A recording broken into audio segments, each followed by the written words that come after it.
Fala galera, estamos dando continuidade aí ao nosso estudo no direito administrativo de servidores, agentes públicos, perfeito? Na aula passada nós paramos aqui ó, nesse slide aqui, perfeito? Olha só. Continuando com vocês. Atenção, somente os servidores titulares de cargos de provimento efetivo e nomeados em virtude de concurso público podem adquirir estabilidade. A gente massificou isso daí na última aula, galera. Não tem por que a gente ficar embromando em cima disso, tá bom?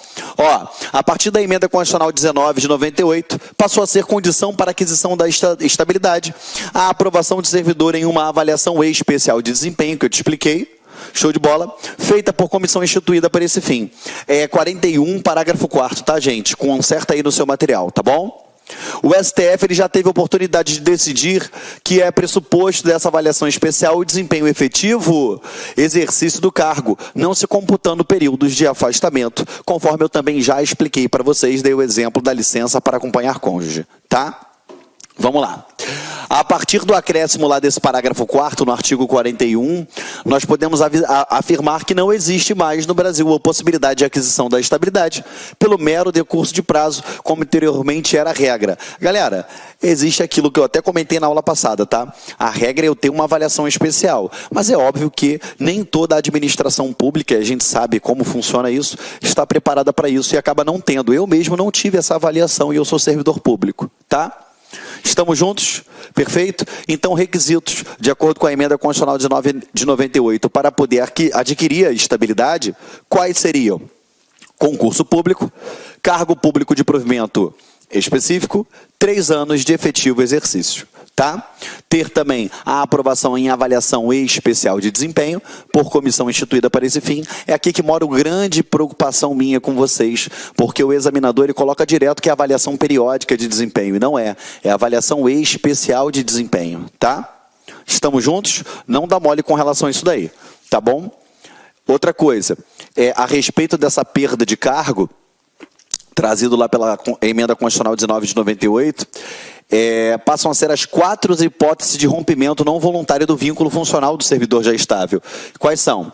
Sentença judicial transitada em julgado, ou seja, se eu tenho uma sentença judicial transitada em julgado, determinando que seja rompido o vínculo do servidor, será rompido. 2, processo administrativo com ampla defesa, tá? O que eu quero que você preste atenção aqui? Esse processo administrativo com ampla defesa, eu tenho aqui tanto um processo administrativo tão somente feito lá na avaliação especial, que eu já expliquei para vocês, que ele só vai analisar se o servidor tem condições ou não de ficar naquele cargo, ou então eu vou ter o quê? Um processo administrativo disciplinar, tá bom? Que é o famoso PAD, tá? PAD, PAD, porque aqui o servidor ele cometeu alguma falta, alguma infração funcional, e aí ele responde, tá bom? Lembrando que PAD é para aplicar penalidades, punições, lembre-se lá da aula de poderes, quando eu falei poder disciplinar, é a aplicação de penalidades de sanções, tá? 3, insuficiência de desempenho, verificando mediante avaliação periódica na forma de lei complementar, assegurada ampla defesa. Galera, é o artigo 41, inciso 3º, isso daqui, parágrafo 1º, inciso 3º. Essa insuficiência de desempenho, ela é avaliada em avaliação periódica. Então, analisa comigo, para perder o cargo, avaliação periódica. Para ter o cargo é avaliação especial para ter a estabilidade. Não confundam. Galera, isso daí é modificado na hora da prova e geral erra essa parada aí. Tá bom? Vamos lá. Esses 3 aqui, e eu ainda tenho o quê? O excesso de limite de despesa com pessoal. O que seria isso? É quando a administração pública ela tem mais gente para pagar do que dinheiro para pagar. Perfeito? Toda vez que eu trabalhava esse tópico em sala de aula, eu falava, olha, o dia que isso acontecer, a sua preocupação vai ser outra. Porque vai estar um caos. E realmente algumas administrações públicas espalhadas aí pelo Brasil afora, alguns municípios ou até mesmo alguns estados, a gente vê aí que eles estão em calamidade financeira. E aí realmente isso pode vir a acontecer? Pode vir a acontecer. Ou seja, ele tem mais gente para pagar do que dinheiro para pagar. Tá bom? Aqui, ó, a dispensa por excesso de despesa do pessoal pode ser feita indiscriminadamente? A resposta ela é bem notória, clara e sonora. Não. Tá bom? Como vai ser feita essa dispensa? Olha o que eu te escrevi aqui para vocês. Ó. Somente se as medidas de redução de pelo menos 20%, ó, acompanha comigo, porque o próprio artigo lá 169, parágrafo 4º, ele traz isso. Primeira coisa, redução de pelo menos 20% das despesas com carga em comissão. Então vamos lá. Não tem dinheiro para pagar a galera. Eu tenho excesso de limite de despesa. Já posso mandar servidor público que estava embora? Não. Primeira coisa, eu tenho que reduzir ao menos 20% dos cargos em comissão e das funções de confiança. Beleza. Geraldo ainda não resolveu o meu problema. Tá? Vou até botar aqui, ó, 1. Geraldo, não resolveu o meu problema. Eu ainda não tenho como pagar todo mundo. Show de bola. Eu vou exonerar os servidores não estáveis. 2. Beleza? Eu exonerei os servidores não estáveis. 2. Caraca, Geraldo, olha só. Eu exonerei os servidores que não eram estáveis. Eu reduzi ao menos 20% dos cargos em comissão e ainda não está tendo dinheiro para pagar a galera. Show de bola. Aí, se não forem suficientes, o que acontece? Olha lá, ó.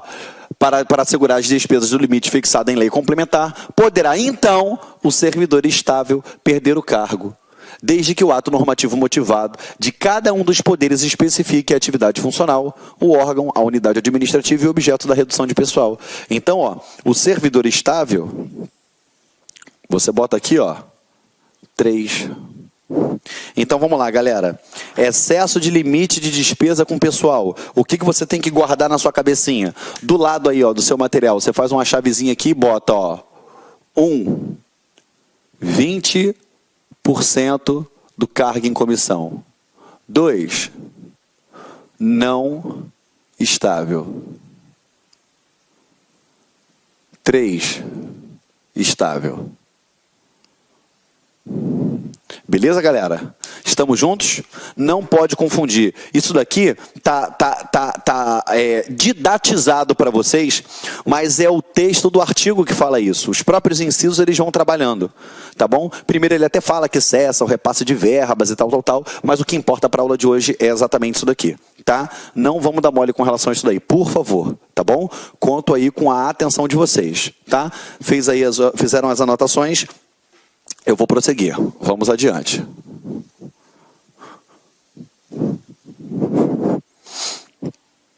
Vamos lá.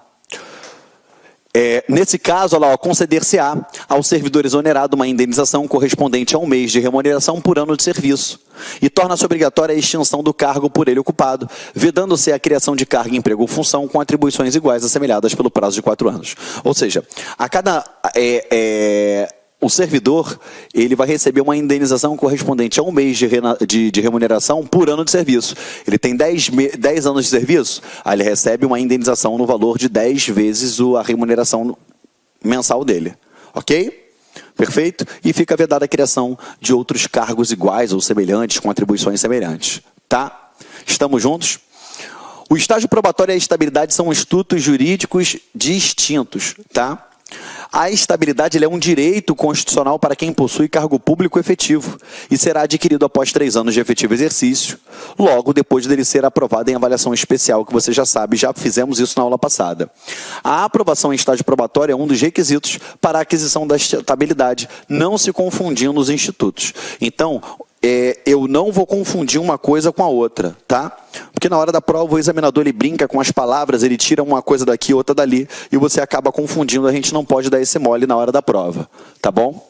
Lá no estágio probatório são realizados avaliações para avaliar o servidor se ele se adaptou ao serviço público ou não, tá? Cuidado que eu posso ter periodicidade dentro da avaliação especial? Pode. Por exemplo, certa vez, eu vou dar um exemplo concreto. Eu estava ministrando aula a respeito da legislação específica para o concurso de agente penitenciário do Rio de Janeiro. E a legislação específica de agente penitenciário do Rio de Janeiro, ele diz que a cada 3 meses ele será avaliado. Então eu tenho periodicidade dentro da avaliação especial? Tenho. Que não a transforma em uma avaliação periódica. Tá bom? Cuidado, eu sempre falo isso para vocês. No direito, existem palavras que elas se referem a institutos. Beleza? Então, às vezes, a gente usa aquelas palavras tão somente por ser palavra, mas eu não posso confundir com um instituto que ela representa. Me fiz entendido? Por exemplo, avaliação periódica é um instituto. Ter periodicidade ou avaliar de forma periódica dentro da avaliação especial, eu só utilizei a palavra avaliação e a palavra periódica. Entendeu? Que não quer dizer que seja o Instituto Avaliação Periódica. Tá? Vamos lá. O STJ, Mandado de Segurança 15.523, ele sedimentou o entendimento de que o período de estágio probatório deve ser o mesmo da estabilidade, ou seja, 3 anos. Por que o tio está falando isso? Porque tanto a 8.112 e 90% dos estatutos de Brasil afora, eles não foram atualizados ainda. Por quê? A gente tem a pirâmide de Kelsen, no topo dela está a Constituição Federal. Eu tive a alteração da Constituição Federal, alterando que a estabilidade iria ser com 3 anos de efetivo exercício. Só que os estatutos simplesmente não foram atualizados. Então, 90% dos estatutos, tirando aqueles que foram editados depois dessa emenda constitucional, eles dizem que a estabilidade ela vai vir com 2 anos de efetivo exercício. E aí começou a gerar muita intriga, né? Porque até 2 anos, beleza. Né, o cara está dentro do estágio probatório dele. E aí o estatuto do Estado dizia que depois ele teria estabilidade, mas aí a Constituição falava o seguinte, que a avaliação especial só seria feita com 3 anos, né? Seria com 3 anos de efetivo exercício a estabilidade adquirida, após a avaliação. E aí o servidor entre o 2º e o 3º ano ficava naquele limbo, aí de tanto a gente ter decisões judiciais a respeito, foi pacificado esse entendimento, que eu faço a aplicabilidade da Constituição Federal. Por isso que quando a gente está dando aula específica para um concurso em si, eu deixo sempre bem claro, né, que ele pode perguntar de acordo com o estatuto daquele estado? Pode, ou o estatuto federal? Pode, mas dificilmente o examinador vai fazer esse tipo de pergunta, até porque ela vai ser passível de anulação, porque eu, na dúvida, ou melhor dizendo, no conflito eu aplico o que está na Constituição Federal, tá bom? Vamos lá, galera. Se o servidor ele for reprovado no estágio probatório, né, aqui está experimental, porque alguns estados chamam de estágio experimental, tá? Mas eu botei aqui a título de curiosidade para vocês, mas tomem muito cuidado com isso, tá bom? Porque em alguns estados isso daí é um instituto totalmente diferente do estágio probatório, então não vamos dar mole com relação a isso. Caberá exoneração de ofício, desde que assegurado ao interessado o direito à defesa consoante o entendimento consagrado pelo STF. Galera, o que eu quero que vocês prestem bastante atenção? Quando ele é reprovado na avaliação especial, no estágio probatório, ele é exonerado. Gente, pelo amor de Deus, tá? Eu quero que você sempre grave isso. Olha só, a demissão, ela é diferente da exoneração. Tá? A demissão, ela vai ser o que, gente? Ó, uma penalidade. Ela é oriunda do poder disciplinar do Estado. E obrigatoriamente eu tenho o quê? Um processo administrativo disciplinar. Porque houve o quê? Uma infração administrativa, disciplinar, enfim. Tá bom? Ambos os casos rompem o vínculo com a administração. Agora, a exoneração, primeira coisa, ela não é punição. Porque a gente vê direto, né, na televisão, porque o servidor foi exonerado, mas na verdade foi demitido. Eles utilizam indiscriminadamente algumas terminologias sem saber, entendeu? Então eu fico até triste com isso, né, como professor. Porque os alunos acabam acostumando com o errado. Exoneração, ela não é punição. É uma mera regularização administrativa. Tá? Essa exoneração, ela pode ser a pedido. Tanto é que ninguém pede demissão da administração pública. A pessoa pede o quê? Exoneração. Ou então ela pode ser o quê? Ex ofício. Ex ofício eu tenho, no caso... Do que, gente? Do cargo em comissão. Beleza? E eu também tenho do que? Do cargo efetivo.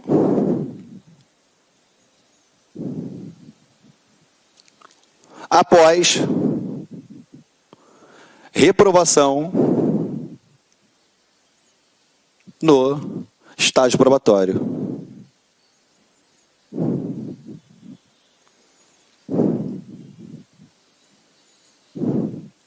O fato de eu ter uma exoneração ex officio não quer dizer que eu não venha assegurar o que está lá no artigo 5º, inciso 55 da Constituição Federal de 88, tá?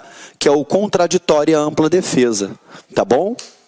Então, olha só, isso é penalidade, isso não é. Geraldo, cara, fala na minha língua, Geraldo, eu não sou formado em Direito, ou então eu me formei há muito tempo, ou então eu não gostava disso na faculdade. Galera, pensa, olha só, sou casado.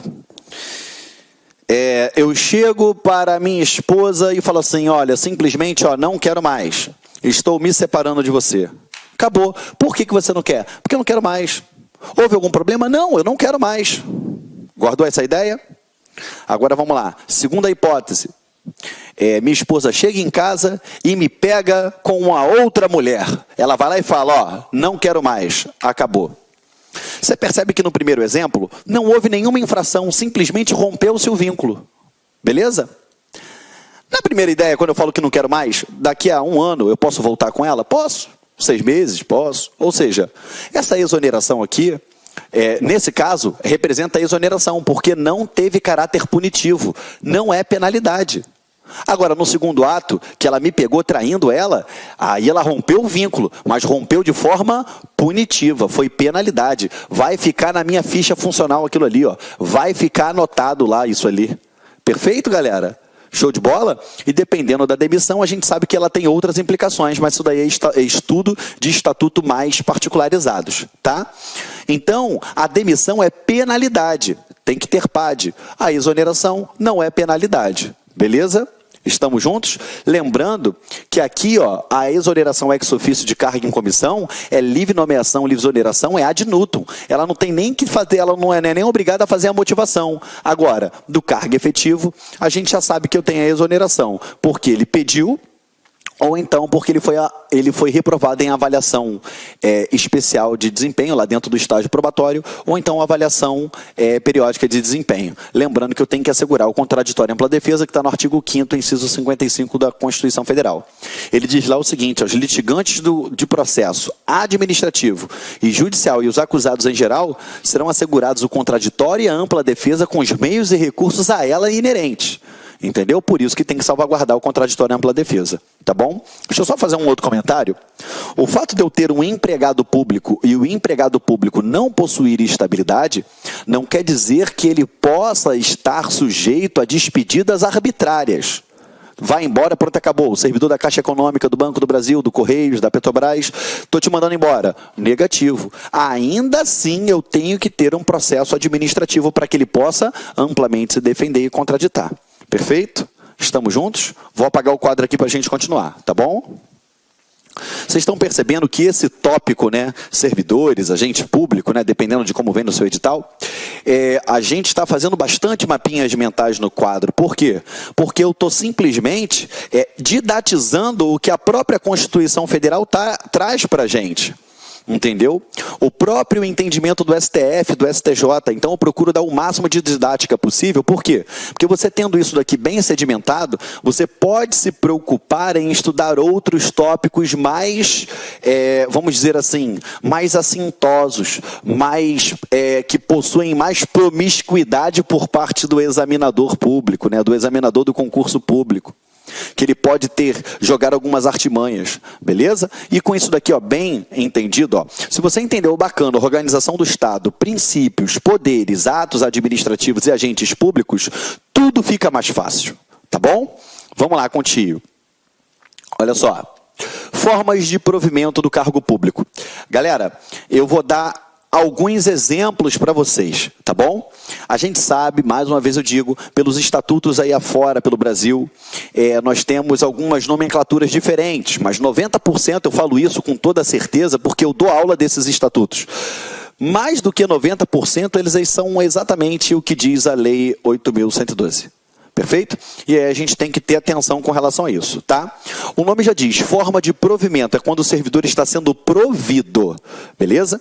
Então a primeira coisa que você tem que saber, forma de provimento, o servidor está sendo provido. Aí a gente não pode dar mole com relação a isso, tá bom? Primeira coisa que você vai distinguir, o que é um provimento originário e o que é um provimento derivado. O nome já diz, originário é aquele primeiro provimento. E o derivado é aquele que deriva do primeiro. Por exemplo, a nomeação, conforme eu coloquei no final da última aula, era uma forma de provimento originária, porque ela se dá sem prévia relação com a administração pública. Para você ser nomeado, você vai ter que ser aprovado em um concurso público de provas ou provas e títulos dentro do número de vagas para ser nomeado no prazo de validade do concurso público. Beleza. Agora, você só vai ser nomeado porque você é parente de alguém, porque tu é bonito, porque tu é lindo, maravilhoso? Não. É originária, porque ela se dá sem prévia relação com a administração pública. Agora, para você ser readaptado, para você ser reintegrado, para você ser aproveitado, tudo isso para você ser promovido, você vai precisar de quê, gente? Um dia ter sido nomeado. Por isso que a nomeação ela é forma de provimento originária e as outras são derivadas, tá bom? Vamos lá, vamos cair dentro aqui, ó. O provimento é o ato administrativo por meio do qual é preenchido o cargo público com a designação de seu titular. E eles podem ser de provimento efetivo ou de provimento em comissão. Beleza. Se é de provimento efetivo, puxa no teu material, obrigatoriamente ele tem que ter o quê? Concurso público. Inicialmente eu peço licença, meus queridos amigos, mas é o seguinte, estou interrompendo suas aulas, seus estudos, mas essa aula é uma aula demonstrativa do site Lá Concurso para você ter conhecimento, para você ter uma noção, a qualidade, a seriedade e a responsabilidade do nosso curso. Posso dizer para vocês o seguinte, que aqui na Lá Concursos vai ser o melhor custo-benefício do mercado, preços bastante acessíveis, cursos, você pode ter absoluta certeza, completos, atualizados, ponto a ponto do edital. No nosso curso, garanto para você que aqui você vai conseguir adquirir o conhecimento necessário suficiente para realizar uma excelente prova. Gostou? Quer saber mais? Quer continuar assistindo essa videoaula? Quer ter o PDF? Quer fazer o curso? Cara, então clica aqui embaixo, bora matricular. Vou apresentar os preços aqui para vocês, ó. Conhecimentos básicos, ó, apenas R$ 99,90, sem pegadinha, sem pegadinha. Agente administrativo, o nosso principal cargo, ponto a ponto administrativo. E pode ter certeza, a maioria dos alunos aprovados nesse concurso para este cargo, garanto, vai ser aluno nosso aqui da Lá Concurso, técnico de enfermagem, R$ 149,90 e o de enfermagem, R$ 189,90. Vamos embora, vamos estudar aqui na Lá Concurso. Espero vocês, forte abraço, tchau, tchau.